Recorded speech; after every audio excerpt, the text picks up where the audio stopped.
खैरपुर धारेजा कलोड़ा हलंदड़ 3 सालनि खां झेड़े जो फ़ैसिलो थियण बाद सरदार मोहम्मद तकी ख़ान धारेजो फ़क़ीर अहमद सालिया महर ख़लीफ़ा चौकी गुमा दरगाह पीर जो ॻोठ फ़क़ीर अकील कटपर फंक्शनल लीग अॻवान जहांगीर ख़ान धारेजो जिन जी अॻवानी में ॿिन्हिनि धुरियुनि जा माण्हू पहिरियां कलोड़ा बिरादरी जिन वटि पहुता जिते आयल महिमाननि मथां गुलनि जी वर्खा सां गॾु आयल महिमाननि खे सिंध जी सूखड़ी अजरक उठाया विया ऐं चांहि पाणी पीअण बाद वॾी धारेजा बिरादरी वटि पहुता जिते धारेजा बिरादरी अमानुल्ला उर्फ़ राजा धारेजो वाजिद अली धारेजो नादिर ख़ान धारेजो वॾेरो हाजण ख़ान धारेजो ऐं ॿियनि आयल महिमाननि ऐं झेड़ींदड़ धुरियुनि कलोड़ा मोहम्मद सुलेमान कलोड़ो वज़ीर कलोड़ो मुबारक अली कलोड़ो मिस्त्री कलोड़ो जी बिरादरी मथां गुलनि जी वर्खा पिणु कई।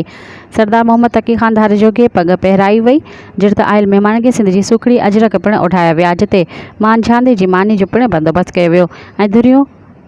बाकुर पाए खीरखंड थी विया। इन मौके ते ईरान ख़ान धारेजो कन्यो उर्फ़ Bhatomal Rupejo vice chairman town committee Kundra PP अॻवान Akbar Ali Ghangro national press club Kundra जो वफ़द सीनियर साफ़ी अब्दुल गफ़ार ओठाणो सदर अब्दुल रहमान अंसारी समेत सियासी समाजी मज़हबी कारकुननि पिणु मौजूद हुआ। मज़ीद ख़बरनि ऐं तफ़सीलात लाइ विज़िट कयो असांजी वेबसाइट www.awamiNewsHD.com ऐं ॾिसंदा रहो अवामी न्यूज़ HD।